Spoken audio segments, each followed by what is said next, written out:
Zam, we're back for episode number 2. Tamara Taggart's on the show today, and I have a personal history with her, somewhat. We'll get into that. What are you looking forward to talking to Tamara Taggart? So this was my first chance to chat with her, and we had a really honest conversation, and really excited to share that with our listeners. Okay, so without further ado, it's episode 2 of Unanchored with Tamara Taggart.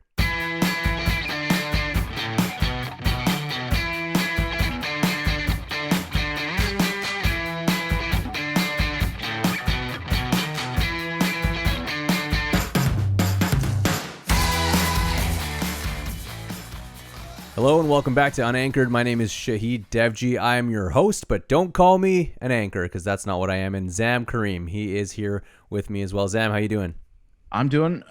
It's been a interesting period of time, and it's been an interesting weekend, and I'm really excited to get this podcast going and releasing this episode here today. Yeah, I noticed you didn't say you're doing well. You're good. That was not the answer you had, and it's been a difficult weekend for you. And if you don't mind talking about it, I'm going to bring it up. But you lost your grandfather, and it's a second grandparent that you've lost in the last several months. So, you're here. You're doing this podcast, and in a way, I assume this is a way to get your mind off things, but also to do what you love and kind of get back to normal a little bit. Well, it's funny. I was thinking about this earlier today. This is lost my maternal grandmother in February. She was 91, and my grandfather died yesterday morning. My paternal grandfather, and he was 90. And yeah, it's a tough loss, but we celebrate both their lives and celebrate my grandfather's life. And we've been hearing from lots of family and friends over the last 36 hours since he passed that about what he meant to so many people, and it's really nice to hear that. And it is comforting to do something that I do love, it being podcasting, sharing stories, and it was great to hear some of the stories that some of our family and friends had to say about my grandfather over the last little while, and maybe over time we'll get a chance to share some of those myself as well. But it's been tough, but also might notice my backdrop is very different than in the past. Yeah, I was gonna say that. So this is, what you will come to see if you're watching the show on YouTube or on Facebook is that Zam will have a revolving door of backgrounds. And they're not Zoom backgrounds. Like, he's not just replacing his background with a green screen and the function on Zoom. These are actual real life backgrounds that are changing. And we talked about you living the nomad's life. You've really taken that to heart in the last few weeks, and here we are in another new background. Exactly. And we'll be in a different location for the actual interview, but where I am today, I'm no longer in the Okanagan, and my fiance Emily and I are staying in Metro Vancouver, and it's during this time period, it's good to be close to family, close to friends, and even though we have to social distance, but we had a chance to social distance and play some golf over the weekend. It was really nice to see you and our other friend AK that we played golf with, and that was our first time seeing each other in person since I left for Europe in February. And it's crazy. This whole world has changed in this time period. And I actually just went to the mall this afternoon, and that experience was very different and not as satisfying as I would have hoped. And I wonder when those experiences, and if those experiences will ever get back to normal. It's likely that they're always going to be different to a certain extent, and that will evolve over time too. The new normal will continue to change. But I mean, even golf, for me, I'm still a bit worried about my underlying health issues and conditions, or whatever you want to call them, and so I'm more of a stickler for physical distancing than others that I will see, and that makes me feel weird about everything. It probably makes others feel weird, but it certainly was nice to get out and play some golf in what we hoped to be a sunny day, but we didn't really see much of the sun on Victoria Day long weekend here in May. But it's the beginning of golf season, so we have a lot of that left in front of us for as long as you're here in Vancouver. We'll see until you're at a backdrop elsewhere and somewhere in Canada or otherwise. But yeah, certainly interesting times we live in, and it's the same old for me. It's being at home with the kids and Sheba, my wife, and we're both working full time and trying to keep the kids happy and stimulated and trying to have some quality time, but some alone time, and it's quite the balance. And that's something that our guest this week, Tamara Taggart, talks about in our chat with her, how the whole COVID-19 life can take a toll on you personally. And I've talked to so many people over the last couple days and certainly over the last couple weeks and couple months about struggling and how difficult it is no matter what your situation is, whether you have kids, whether you're married or whether you're living alone, whether you have a job. It doesn't really matter. People have been struggling in one way or another during this time because it is a very, very weird and difficult time. Oh, for sure. And yeah, like I said, going to the mall today, just trying to find some semblance of normalcy to try and find. I, I'm having the hardest time finding a car deck for my car. That I'm The struggle is real, isn't it it? is struck. we, After coming back to Canada in March, and as a result of travel restrictions all across the world, had to buy a new car, and this new car that we bought is an older car, and we want to add some modern technology to this older car, and just trying to find a piece of modern technology to go with this older car has been a challenge. Yeah, let alone in a time where like half the things are closed and they're not stocking things well, and that's in its own right a challenge. But as I mentioned, our guest today is Tamara Taggart, who is a former news anchor, and we'll get into her specific intro a bit in a bit here. But she became one of the most popular television personalities in the province of BC, and has lived a very successful life in media as her professional career had evolved. She did a lot of things and got to the pinnacle, essentially of what that career, that life in broadcasting was. But she's also a very interesting person outside of her career and has dealt with a lot in her life, and we'll talk to her about that. But right now, I wanted to share a little bit about my experience with Tamara, or around Tamara, because as some of our listeners may know, I used to work in broadcasting as well. We both did, but I specifically worked at CTV Vancouver, where Tamara was the 6 o'clock news anchor. And when Tamara was the 6 o'clock news anchor, I was in my first year out of school. It was my second job. I went to Kitchener, Ontario as my first job at CTV there. I got a crash course in everything broadcast journalism. Shooting, reporting, going live, doing news, doing sports on the anchor desk. I was caught in blizzards. I did, tornado coverage and live parades and all that. It was really one of the best experiences professionally that anybody could ask for in their first job, let alone any job. And then Vancouver came calling, and I ended up landing a job in my hometown of Vancouver, at the big station, one of the biggest local news stations in the country, and almost like a dream job for me within my first year of getting into the broadcast industry, and I landed at CTV Vancouver when Tamara and Mike Colleen were the news anchors there, and I was a night reporter, and I filled in during the day, and I filled in during the mornings, and that was a very different job because the pressure was a lot different in a newsroom in a city that big and with competitors, whereas I didn't have competitors in my previous job. And so, I began to struggle quite quickly with, where I'd landed, why I'd landed there, and whether it was what I wanted, because I had dreams of being a sports broadcaster. And that's when I really started to struggle with my mental health, and I ended up leaving the job. All this to say, I didn't really have a chance to talk to Tamara a whole lot during that time. One, because we worked at different ends of the day, and I was out usually in the field when she was on the news desk, and then that was it. And the other reason is because I was there for what, like 4 to 6 months maybe, and then that was it. But I reached out when I thought I was going to start this podcast years later. Thought she might be a great guest, has an interesting story, and certainly quite vocal. And she was gracious enough to say yes. But we didn't do it because the podcast didn't get off the ground at that time. And then years later, which is, when did I leave CTV? 2012, which is 8 years later, almost to the day, actually, or to the month. We asked her again, and she said yes. And very interesting conversation coming up for sure. Yeah, it was a really fun conversation. One thing I wanted to ask about, and I thought about it earlier, and I forgot to write it down. Tamara got a That's chance journalism to. 101. That's why Well, we're here and not there. we're failed broadcasters, Yeah. so this is why we're here.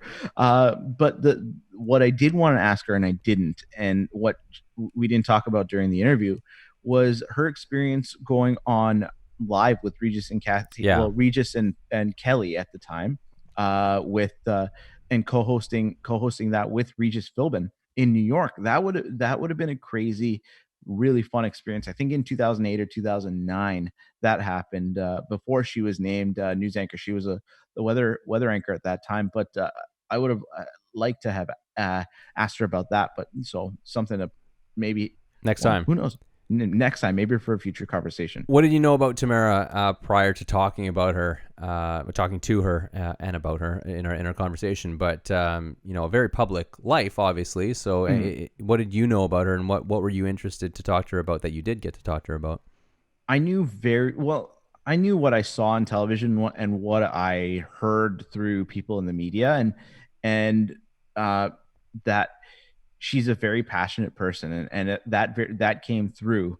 And I was interested to hear her perspective on her run for office with the Liberals in October during the federal election, and I think there were some answers that we got there, and I guess we can save those for the podcast itself. But yeah, it was really. I think she turned out to be different than I originally anticipated, and for the better. And I was really happy that I had a chance to chat with her, that we had a chance to bring her on the podcast. All right. Well, then, without further ado, let's jump into formally welcome Tamara Taggart. When it comes to television personalities, Tamara Taggart is as popular as they come in Canadian local television. Beginning her career as a community reporter on the radio, she quickly climbed the broadcast ranks, increasing her profile and popularity along the way. After making the jump from radio to TV and community reporter to weather person, Tamara became one of the most recognizable faces on television in BC. She was named Best TV Weather Person and Best TV Personality by her audience on multiple occasions, and eventually parlayed her experience and profile into a job as a 6 p.m. news anchor for CTV News in Vancouver. And while that job came with a lot of fanfare, it also came with criticism. But if you know Tamara's story, you know that she has faced her fair share of adversity, both professionally and personally, and is not one to back down. Not only was she abruptly let go from her anchor job, but during her tenure, she was unexpectedly floored by a cancer diagnosis. All the while, she had been a staunch advocate for the well-being of children with disabilities and their families, and for her work in that area, she was inducted into the Order of British Columbia. A longtime advocate, she has a TED Talk that has been viewed more than 500,000 times, is coming off a run for federal office, and is now the host of the podcast Tell Us Talks with Tamara Taggart, which has a heavy focus on health and wellness. Tamara joins us on Unanchored to talk about the ups and downs of life in the public eye, how to deal with criticism and adversity, and the use of her voice for good. So Tamara, as I've told our listeners, you and I used to work together at CTV in Vancouver, but the time we spent there was actually quite different. I was a reporter in my first couple of years in the industry and only was at CTV Vancouver for about 5 or 6 months, whereas you were the 6 o'clock news anchor and a veteran of the station and the industry. This, however, is probably our first conversation. So thanks for taking the time for us, and it's good to finally talk to you, I guess. Yeah, it's good to see you. We saw each other for sure, but you know how busy it is in a newsroom. There's not a lot of time for conversations, real conversations. Absolutely. And I used to come in the middle of your work day. I was the night news reporter. So you guys were already busy, and I was just trying to fit in at that point. But we tried to actually talk via podcast a few years back, and I had to shelve it, but I'm happy we're here doing this. How are you doing Yeah. these days? It's obviously a weird time we're living in with the COVID-19 pandemic. How are you? How's your family? And what's Yeah. life like? Things are pretty good. I mean, listen, we're healthy and we're happy, and that is the most important thing to me. We're safe, and things are good. It's been an adjustment for sure. Three kids and four animals in our home, and it seems like all I do is clean. That's all I'm doing is cleaning or cooking or vacuuming or laundry or something like that. But yeah, we're good. Yeah, I would say the same, but if my wife listens, she would disagree with me. So I'm not going to put that out there in the public. It seems like long ago, but you're coming off running in the federal election for the Liberal Party of Canada. That was late 2019, right? And that, of course, came a few months after your time at CTV Vancouver came to an end. We know now that you're hosting a new podcast with TELUS called TELUS Talks with Tamara Taggart. Aside from family, which you've talked about, and that's an important part of your life, what's driving you these days? Or do you find that you have a need to be driven by anything? Do you need to keep your foot on the gas pedal? That's a good question.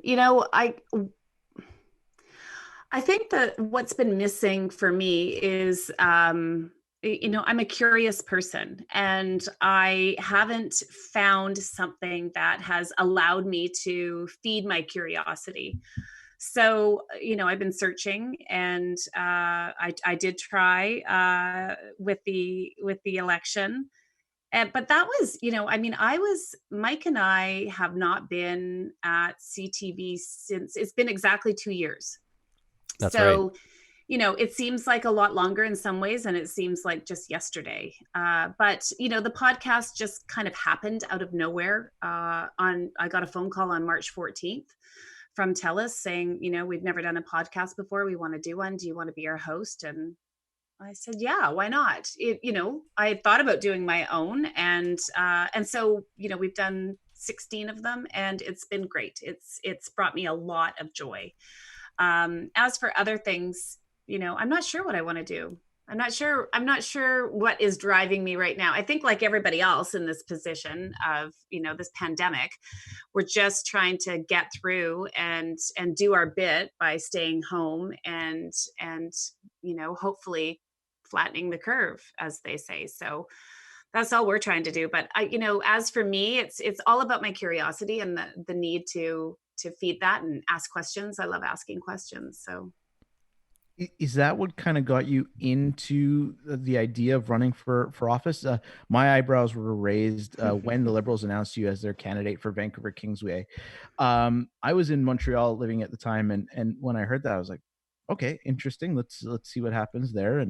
I've been a follower of most of the people in media in Vancouver for many years now, as a former broadcast journalist myself as well.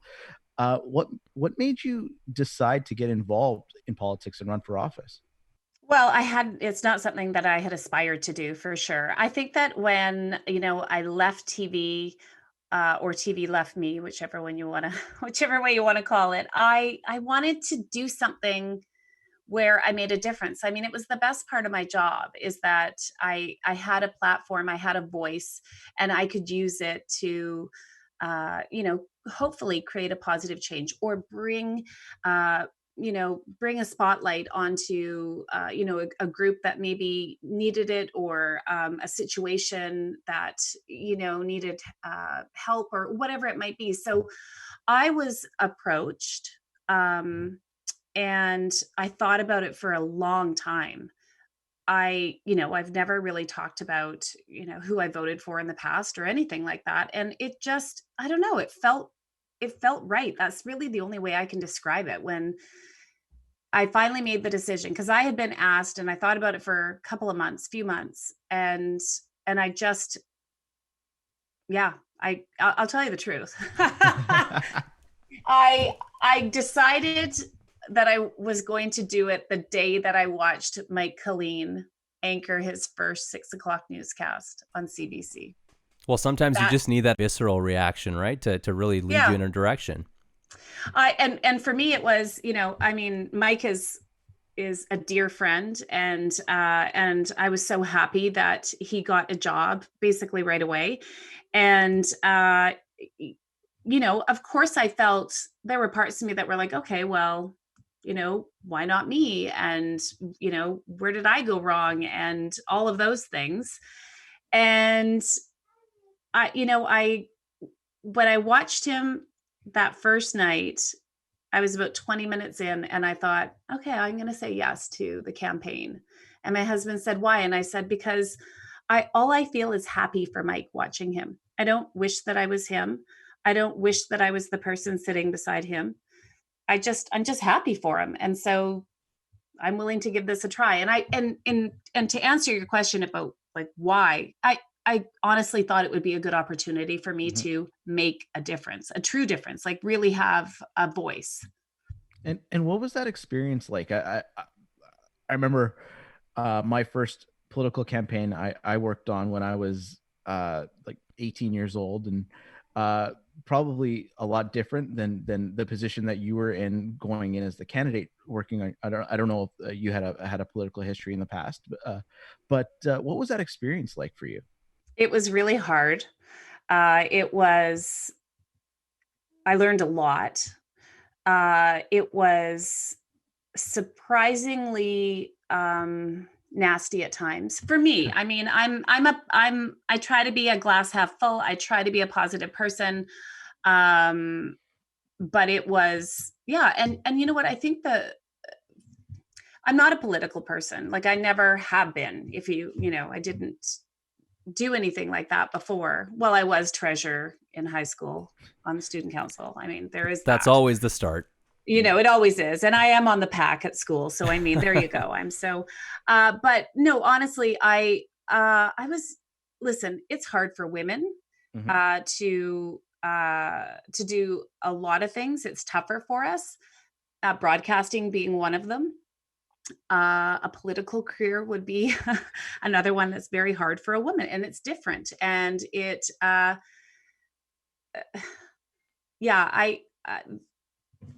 without getting into details or naming names, it was hard. It was definitely hard. I liked it, and it made me feel alive and energized, and I loved door knocking, and I loved all the people I met.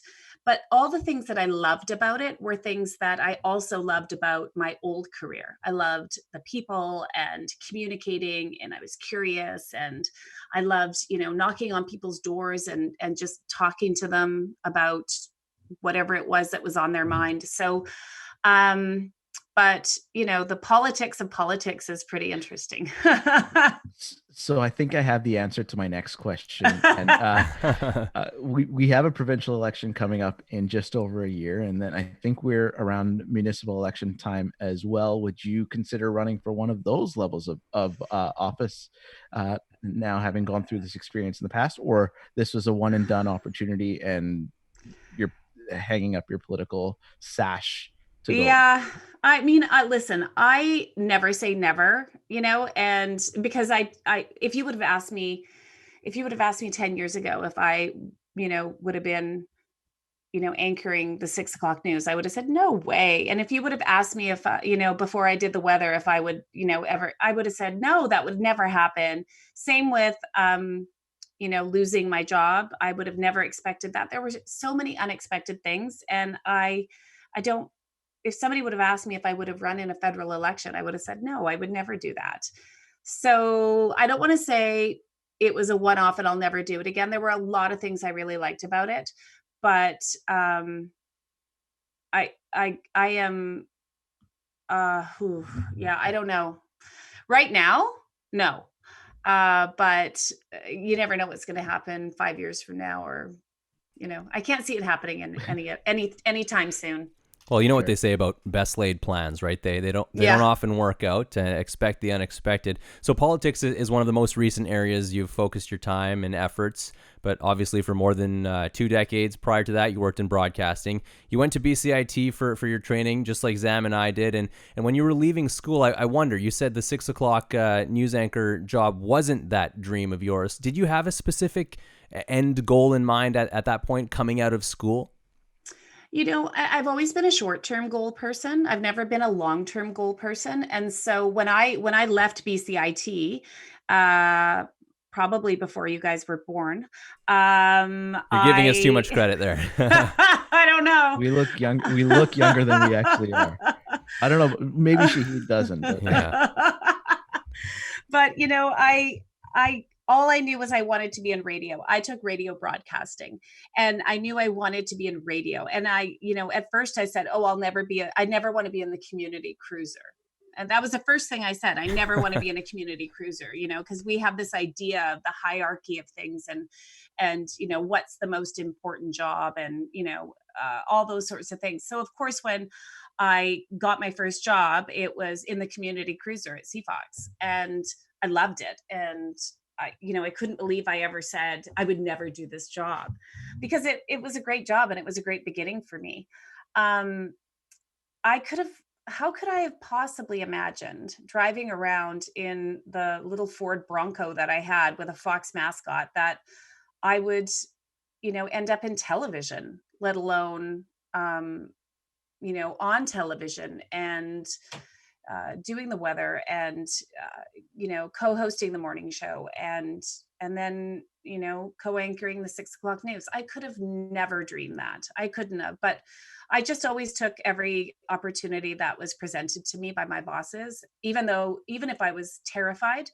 And I, you know, I always said yes to the job opportunities, and even if they seemed too scary to even try, and because I knew it was going to lead me to the next place.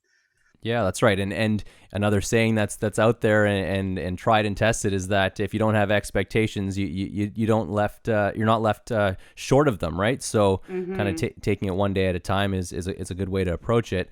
When you and Mike took over the jobs as the 6 o'clock news anchors, you know, there was a lot of fanfare around that. Not only were you stepping in for legendary broadcasters Pamela Martin and Bill Good, but you specifically were making the transition from weather person at that point to anchoring one of the biggest local newscasts in the country. What do you remember about that time and all that came with that announcement? It was probably the most stressful and one of the most heartbreaking experiences. Um, I had known for quite a few months that this was happening, and like most things in TV, you know, people do get blindsided, uh, but there's always a massive group of people that know exactly what's coming. It's the people being blindsided that don't know. They're the only ones usually. It was, you know, there were a lot of people that were very happy for me, and there were a lot of people that were very uh, angry that I got that job. Mike was celebrated, and I was my appointment was questioned. Whether I was worthy of it, whether I had earned it, whether I had the experience for it, the chops for it. Was I just getting it because, you know, I look good sitting beside Mike, or was I just getting it because I was popular? So it was, you know, I was thrilled and nervous and terrified. And I will never forget walking into the newsroom. And everybody in the newsroom was there. And Mike and we drove in my car over to the station. We parked in the loading bay in the back, and we were coming up, and it was this big secret. And then they announced us, and we walked in the room, and everybody kind of knew it was going to be Mike. And so there, you know, it was it was he walked in first, and I think he walked in first. I was so nervous. I remember everybody looking at him, and then it felt to me, when everybody looked at me, like all of the oxygen was sucked out of the room. And these were my coworkers. So, and then when it got out there, you know, there was this, it was just nonstop, people criticizing the station's choice of putting me there. And, you know, there were a lot of, you know, older white males whose broadcast careers were over, that really felt like It was their duty to go all over social media and explain why I was such a poor choice for this job. And then there were other women, and one in particular who is just got a big job promotion herself, and she wrote a really horrible blog about me on the station she works for website. And I really didn't read any of it, but everybody around me was reading it, and it was horrible. It was awful, to be honest with you. Well, that level of criticism, I think, it would be challenging for anyone to deal with, and then having to be in front of be on everyone's TV that day at 6 o'clock. How long do you think it took you to then feel comfortable, or like kind of be ready? Or I don't know about ready is the right word, but like, you know that was that it was your place Mm. to feel comfortable with that position. Exactly a year later, when I was diagnosed with cancer. So it was only a year that you were on the job, and then you had been diagnosed with cancer. Yeah, I passed out at work exactly a year later, on our I it was on our anniversary, me and Mike's anniversary, and yeah, and so that recovery. I mean, listen, there were I have now the gift of looking back, right, and seeing all the mistakes I made, mostly as a woman who was too scared to speak up for herself, for fear of losing her job, or for fear of being seen as just a bitchy, ungrateful person, or angry, or whatever it might be. So and I wasn't off work for very long after I had my life-saving surgery. Like, there was a lot of pressure from my boss at the time to go back to work. And when I went back, it's not that it was my perspective on everything changed, right? Um, but I went back to work 4 days a week, and then there was, of course, resentment that I was just back 4 days a week, except on my one day off. I remember I went shopping with one of the guys, one of the reporters I worked with, and I think that we tweeted a picture. Like, I basically walked with him and his down the street, and we bought him some ties, and it was just a nice outing, two friends. And I think we tweeted a picture, and I got in so much trouble from my boss for tweeting that out, right? That it was inappropriate, and I was getting paid so much money, and only working 4 days a week. And I was like, oh my God, I just about died 2.5 months ago. Like, can I, this is part of getting back into life, right? Anyway, so it was I really toughened up after that. I really did. I had no choice. But it also, nearly dying does change your perspective on a lot of things, in a good way, I think. And so my confidence just continued to grow after that.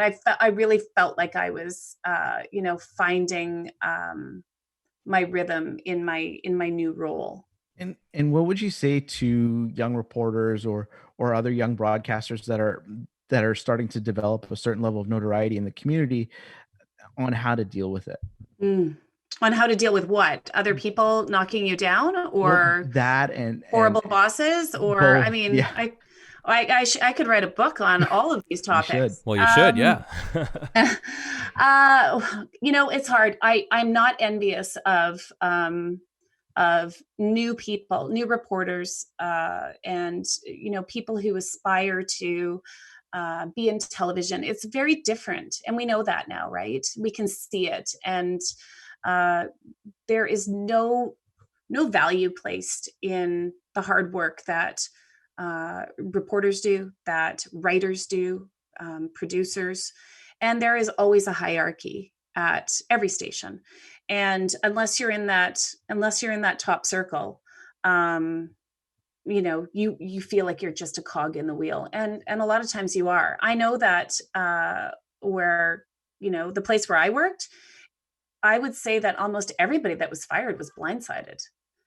Whereas I talked to a news director at a radio station and they told me they have never blindsided anybody because so I mean, I don't know what I would say. It's hard to build confidence, especially as a woman, right? Like I mean, I'm not saying that guys don't feel that either, but it's a little bit different when your bosses are always men. And we have more female bosses now, which is great. But you sometimes feel like you are not valued, and for reporters getting into it now, it's a different world, and it's all digital, and so I think there's great opportunities for people, but it's finding those bosses that you click with, or those producers that you click with, or coworkers. But Yeah. Well, when you talked about, at least publicly for the first time, about how that day went down, I was taken aback by how blindsided you guys really were. Where, no explanation really, it seems, and on the day of, we see that happen in other industries as well. But it just seemed to be so insensitive the way it was handled, and that blindsided me too. Kind of was a reality and eye opening for me too. We talked about being tested with criticism in your job, and you've talked about facing challenges beyond your professional life as well. Obviously, your battle with cancer and not knowing whether you're going to wake up from that surgery. One thing that's quite clear to me, and probably quite clear to others who have watched you on TV, have seen your activity on Twitter, or know you in person, is that you're a strong person. And you said you kind of had to toughen up after that scare. Is that all that you attribute it to? Not that I say all that you attribute it to, like I'm diminishing it, but do you think that there's something innate in you that you were born with as a fighter, or did you have to train yourself? And if that's the case, then how does someone train themselves to become a fighter? Well, I think that I never thought of myself as a fighter, but I haven't lived at home. I left home when I was 15 years old, my family home. So I have been on my own for the most part since I was 15. I lived with, an aunt and uncle for 1 year of high school, and a friend and her mom for a bit too. But other than that, I was on my own, and I guess I've always been that way, I guess. And I knew that I could never rely on somebody else for my own happiness, for anything financial. I've always been really independent. And yeah, I guess, I can be described as, stubborn and tough and an A-type, and all of those things. But I'm also, extremely emotional, and I can be quite sensitive. But when it comes to things that I really believe in, and uh, I can definitely be, I can be quite tough. So, I mean, I don't know, being a survivor, my doctor always describes me as being a soldier. Like she said, something happens and you just stand up and you brush yourself off and you just keep on marching. And I mean, it may appear that way, but I don't always feel that way. Right. And I will say that the last 2 years since I, haven't been at CTV have been extremely difficult for me personally, extremely difficult. So I don't feel as tough or whatever as maybe it appears sometimes. Right. So again, day by day, right? Yeah. Your son Beckett was born with Down syndrome, and many might characterize that as a challenge. And while I'm sure it came with challenges, you now have a famous TED Talk with over 500,000 views, that, among other things, discusses the blessings of that situation for you and your son. And you've become quite a vocal advocate on that topic and others as well. And you've talked about something that's you're passionate about. You're going to kind of put your neck out there. Is that what it takes for you to stand up, to use your voice? You have to be passionate about it. And why is it important to you to speak out if you are passionate about something? Mm. Yeah, I need to, for me to speak out and for me to really like, you know, mow everything down for something, it has to be like pure passion for sure. It's something, and it has to be, for me, it's usually something that I have either experienced or I've seen people I love experience. Um, but I'm kind of one of those people that it's like, there's right and wrong. And, when I look at people with disabilities, and my son is, we're all very privileged. I'm a super privileged person. And so is my son, just by where he was born and who he was born with, and all of those things. But he has opened me up to a whole world that I wasn't familiar with. And so I'm very passionate about people with disabilities, how society uh, doesn't value people with disabilities, what we can do to improve that.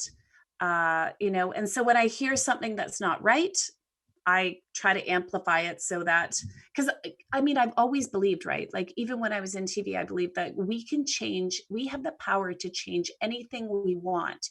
We just need enough people to care about it.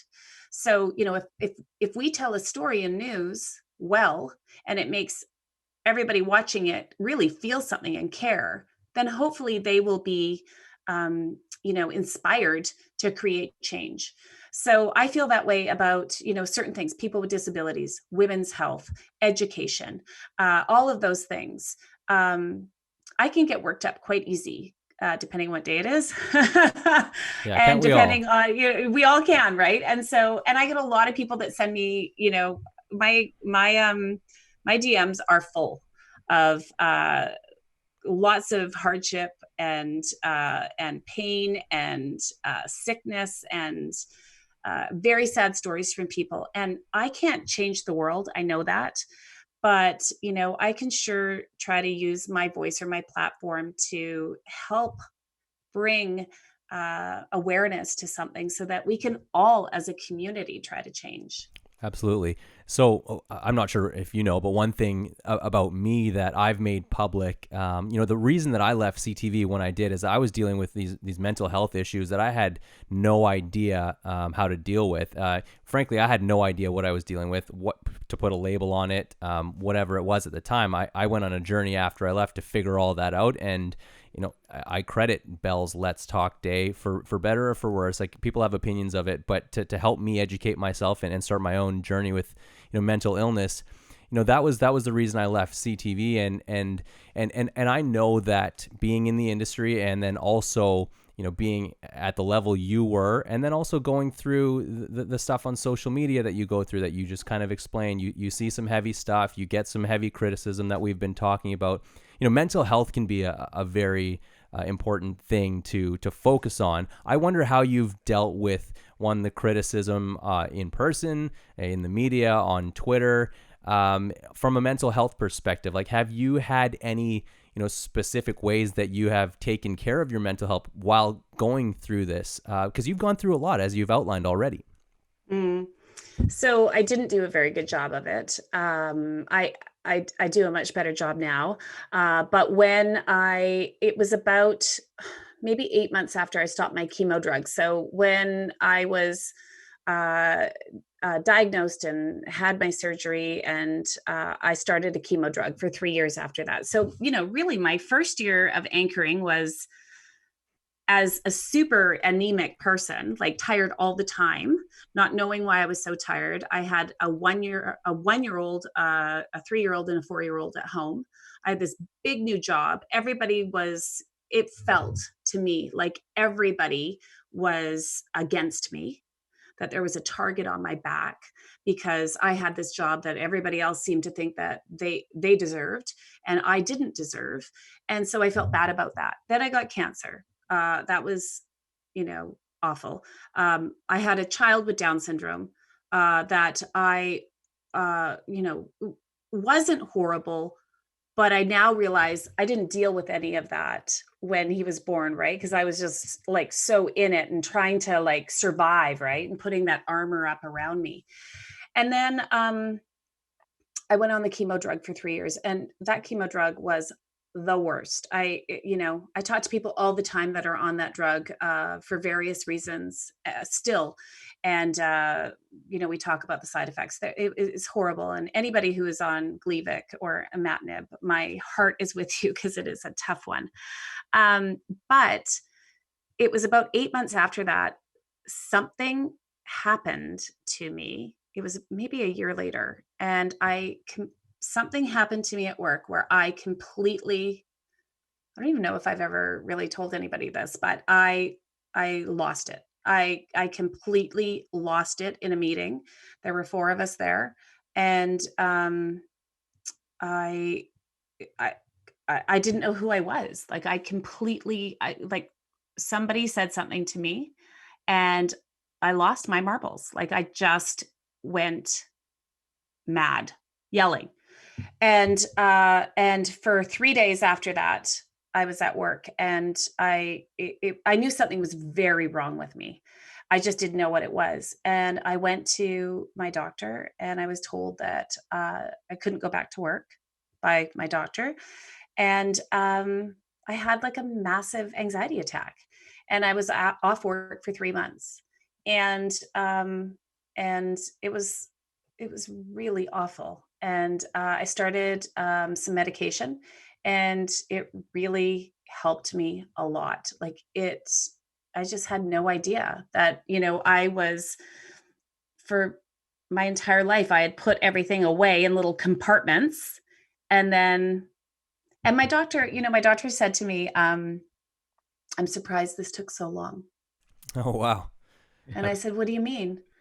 And she said, a lot of people, you've had a lot of things happen, but a lot of people who go through cancer treatment and they finish their treatment and then they have a breakdown, usually right away, because you've been so busy surviving. You've been so busy, and, and she said, you took a lot longer than the average person, but I knew this was coming. It's, you know, we have to take care of you now. And so I did. And I went on the medicine I'm still on the medicine. But I was on it for about a year and a half. And then I had another horrible bout, and had to readjust things and really, do a deep dive into a lot of things with therapy and all kinds of other things. Right. So, now I'm just so much more aware now, like you said, right? When you don't know, and it's really scary when you don't know what's happening. And then once you can sort of work through it with somebody, uh, it's not that it makes it easier. It's just that you have this knowledge now. You Yeah, can it doesn't understand feel it a like bit the end better. of the world, or at least for not as long. It doesn't feel like the end of the world. And for you, I mean, you talked about people who go through chemo coming to the end and having a breakdown. I've heard that same story or analogy for people who work in media for a long time and kind of come to the end and have a breakdown as well. So you kind of had the double whammy there, and I can't imagine how that felt. But glad to hear that you are able to deal with it better now. And I think, like you said, awareness is key for everyone. So how are you managing these days? It's been 2 years exactly now, but how did you get through? Obviously the medication helped, but was there other ways around lifestyle changes or other things that you were able to do to help I don't know, create a balance? I don't know what it's like to be a parent and with 3 kids to try and find some sort of balance. I'll tell you, is that even Zam. possible? It's not easy. But listen, here's the weirdest thing is, so I did, TV ended, my career ended. My career was over Mhm. on that day. And I hid, right? I was devastated. And then I was able to sort of, kind of pick my pieces back up, and, I whatever. And then I decided to do this political thing. And and then I lose, which is fine, right? But then it really, like, then I was like, oh my God, like what, now what am I going to do? Like, now who am I? How, like, so it was really hard. That was the hardest part. And I don't know if this is going to make any sense to you, what I'm about to say, but I know it will make sense to some people. So, since the election, so at the end of October until, I don't know, the beginning of March, I was home a lot and just concentrating on my kids and really trying to figure out what I'm going to do and what's going to make me happy and how can I make a positive change in the world and how can I, pay my bills and how can I, like, lots of things, and so much worry and so much stress and so much sadness, like a lot, like, and I was shocked that it hadn't gotten easier for me. But I think that, it all, like, the campaign was such a beautiful distraction because it kept me so busy and I was so happy. So then all of a sudden, this pandemic hits. And now we're being told to stay home.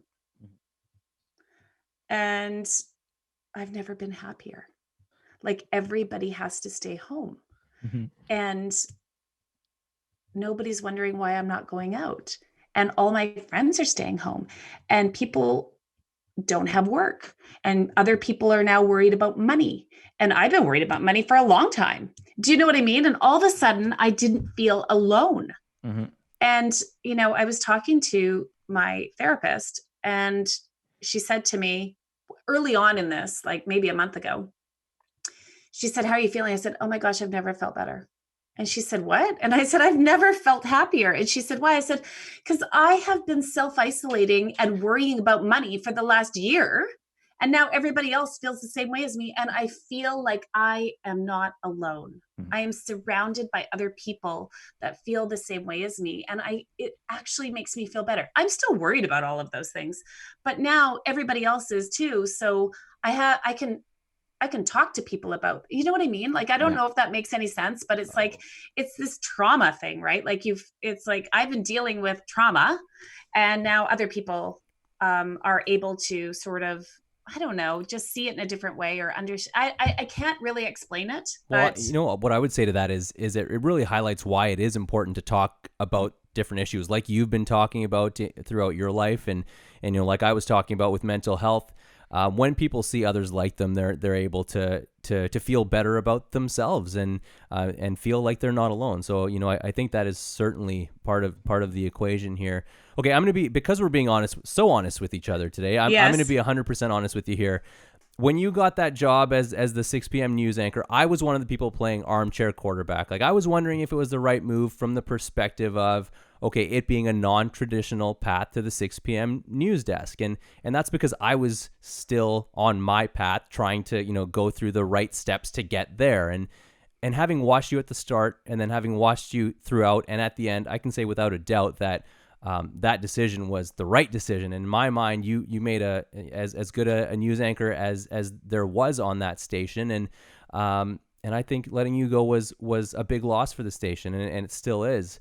With that being said, being a 6 p.m. news anchor is a big deal, and especially in a big city, in a big country. We've seen depictions of it on TV, HBO's The Newsroom, and more recently Apple TV's The Morning Show. I'm dying to know, since I never got there, and I never will, is what we see on those shows more similar or dissimilar to the experience in real life of being that news anchor day to day, and then also being a local celebrity? Okay, so I haven't seen the one with Reese Witherspoon and Jennifer Aniston yet, just because I wasn't into it when it came out for obvious reasons. It's very similar. Newsroom, I loved. Yeah. I loved Newsroom, and I love the movie Broadcast News. And I think that those are, I think that they're very real. Both of those are. And the Newsroom, there were definitely, it was dramatized more, but no, it's definitely like that. So, And I've heard the morning show is too. Yeah, So no, it's pretty good. They were similar to me in terms of how they were depicted, the newsroom and the morning show, and I actually figure it's probably quite similar to what's going on. yeah, I think it is. I mean, I haven't seen it, but I've heard I've heard it's bang on. Yeah. I mean, listen, I could tell you a million stories, but Right. I don't want to get sued because, I did have to sign something. I don't want to get sued either, so let's just leave it at that. Yeah, I was going to say that the newsroom is exactly like my time at Al Jazeera. It was to a T, like working in the newsroom there. So like it feels exactly, and living that in real life while simultaneously watching the newsroom was an out of body experience. Yeah, totally. We were all watching it while working in a newsroom too. So, I mean, I totally agree with you on that. Yeah, definitely. Okay, so before we wrap up here, you have so much experience in media that we wanted to get a little bit of your perspective on sort of where we are today. Obviously, you're hosting a podcast these days, and sort of a new form of media. Even though podcasting's been around for a long time, it really only blew up in the last few years. I listened to one of your episodes on Telus Talks you had with Ariel Bissett, I think, who is a Canadian YouTuber, nearly 200,000 subscribers, and one thing that stood out to me was that the access she had to people like Bill Gates and Michelle Obama was even eye-opening to you, and you've rubbed shoulders with some people of profile in your life. So, that's a really good example of how the media landscape has changed over the years. What stands out to you as one of the biggest changes, for better or for worse, over your career in media? Well, I mean, it's clear that people do not watch TV news the way that we did when I was a kid. When I was a kid, we gathered around, the TV at 6 o'clock and watched the news as a family, and that is very rare now. I watch my kids; they're still young; they're 12, 11, and 9, but they don't want to watch the news. I put it on sometimes, and I'll be honest with you, I don't watch the news anymore. I read it. I read a lot more than I did. I think I was too addicted to news when I was in it. I was surrounded by it all day. And then I would come home and watch more of it. And I was always reading it. And there was always this pressure to know everything about everything. And that alone takes its toll on your mental health, right? All of that negative news. And sometimes, knowing the news behind the news is what's really awful. So we're not, it's kind of like with the music business, right? There were records and then cassettes and then CDs, and everybody knew streaming music was coming, and nobody seemed prepared for it in the music industry, right? And they haven't been able to recover ever since. They just haven't. And I think the same can be said for TV, right? Like it's going, like people are watching it on their phones. That's where people are getting their news from Twitter. And when I was in news, I was the person who was like, how could you not watch TV news? Like, how do you know what's going on in the world? Like, you're not informed. And, this idea that, you're not informed if you aren't watching TV news or listening to radio news or reading a newspaper.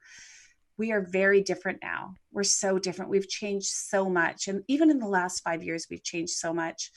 So, you brought up Ariel, right? And she loves books. She's a passionate, book person, and she has access to Michelle Obama and Bill Gates and Margaret Atwood. And I was really impressed by that. Like, she's found her passion, and she's found a way to make it work in her media to, do her passion. So, I mean, I just think that we are so different the way we consume things now. Our attentions, when I look at my kids, right? Like, how old are your kids?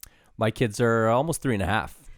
Yeah. So, okay. They're still So you a got a bit ways young. to go. Yeah. I mean, what's it going to be like? What's their news intake going to be like in 10 years? Yeah. In 13 years? Like it's wild, right? Like how much we've changed in just the last little bit. I get in my car and I still listen to,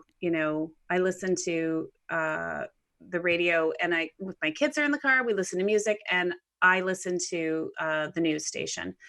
I still read the paper, and but I can't let go of some things, right? It's very hard for me. But yeah, you know, Yeah, no, I hear. it's very digital. You know what I'm trying to say, right? I had to delete Twitter off my phone when this COVID stuff broke, just because I was checking it way too much, and that certainly was taking a toll on me. I've got it back, and I'm enjoying it again, which is nice. But yeah, certainly the 6 p.m. news is really at the end of the day, and people don't need to wait for that anymore, right? So they can get it right away, and we'll see. Well, I have no idea. I wouldn't even risk predicting or betting what the future will be like for my kids, because we're moving so quickly in terms of technology that who knows. But I do wonder if you fear for the I guess for the sanctity of journalism, because you were in it, right? 100%, definitely. And I mean, I especially, you know, my, the older generation, uh, they see something online. I will, like I have family members, they see something online and they think it's real because it was on a website and it says that, blah, blah, blah, blah, blah. And it's not real. And I have to go because there's so much garbage on the internet, right? Like 90% of it is, garbage. And we need journalism, and we need, like I pay for the Globe and Mail.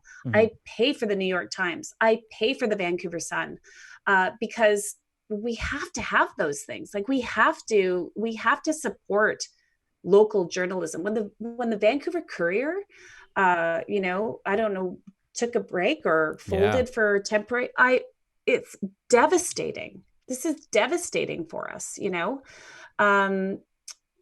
we need reporters, we need journalists, we need people who can bring us these stories. If we don't know what's happening in our backyard from a legitimate source, we are in big trouble. Is there a way to sort of,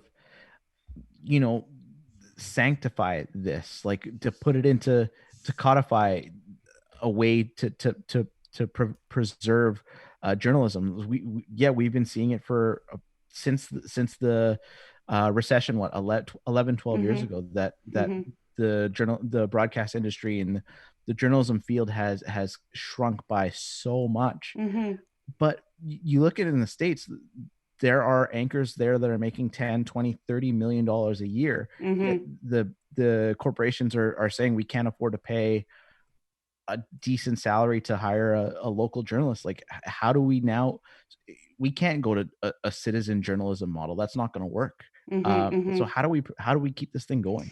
Well, I mean, in Canada, it's different, right? Like, so, with some of these, there are no reporters or anchors making millions of dollars in Canada, right? Like it doesn't exist. The people that are making all the money are the people in management. And so when you have, when your media is owned by big, huge corporations that are the biggest corporations in the country, and they're the ones that need to support their newsrooms. Like these managers are making tons of money. And listen, don't get me wrong, I made a very good salary as a news anchor, and it's probably why I lost my job. But they still had a helicopter for a long time, and a helicopter would pay for a lot of reporters, and so when you look at all of these things, it's changing your model of how it works, and we have to remember that there are people working these jobs, right? And if you have reporters who are now also shooting their stories and writing it for this and writing it for that, and I mean, that can't sustain itself. These are human beings that are doing the work of 7 people and still getting paid their salary that isn't very much. It's an ironic time that we live in too, because we're seeing the importance of journalism more than ever right now with the COVID-19 stuff. But as you've mentioned, there are many outlets, whether they're print or radio or television, that are struggling and having to fold. So, a couple of years from now, we're definitely going to see the impact of COVID-19 on journalism. But what that is, I don't think any of us can really predict it. Well, I think so. And I think that when the mayor of Vancouver tweets out that he feels bad about the Vancouver Courier shutting down, and, does, hashtag save local media or whatever. It's like, well, how does that work when, the mayor's office doesn't advertise in local papers? Mhm. They could. You know what I mean? Like we're our own worst enemy. Yeah. Like we really truly are. We know how to do this right, but everybody is, you know, everybody's looking out for number one. And we've been taught that, especially in a competitive business like broadcast journalism, right? Like it's competitive. It is dog eat dog. Like it's crazy.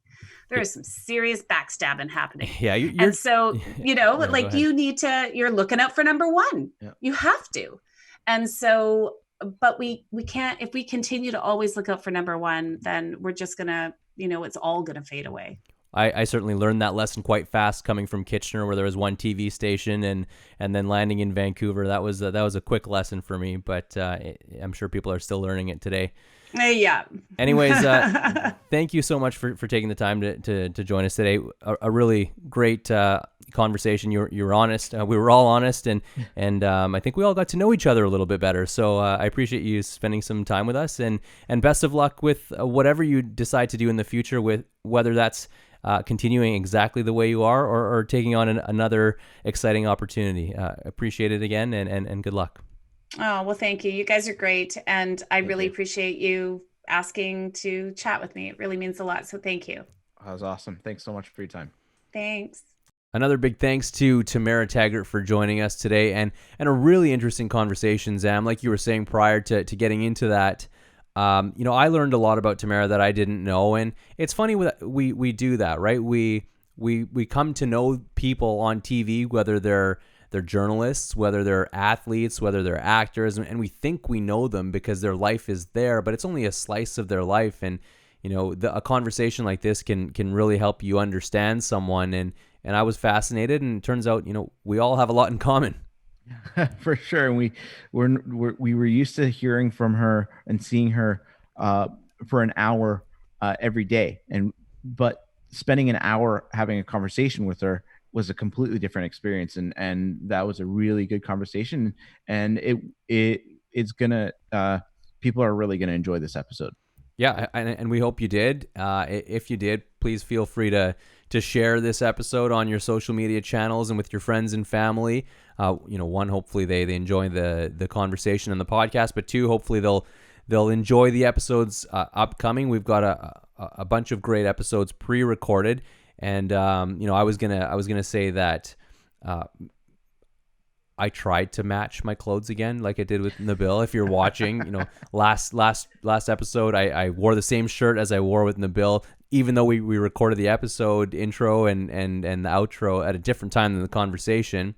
I wanted to be nice and tight visually, but I'm in full COVID mode right now. My hair is long. I've got a beard. My shirt was all wrinkled and not laundered, so there was no way I was matching Tamara's interview with what we're recording right now. So I throw that out the window. Oh, for sure. And I'm in a different location, so yeah. Throw that out the window too. Hey, throw that out the window. At least you don't have a big window behind you this time. We can actually see your face. Exactly. Yeah. So, yes, it was a great chat with Tamara, but let's not forget the feedback channels. There's lots of ways to get in touch with us. Follow us on Instagram. Was it at Unanchored Podcast? Yeah, that's right. Unanchored Podcast on Twitter. Unanchored Podcast as well. Nope. Unanchored Pod on Twitter. Unanchored Pod on Twitter. Be sure to message us. Be sure to stay in contact with us. We want to hear.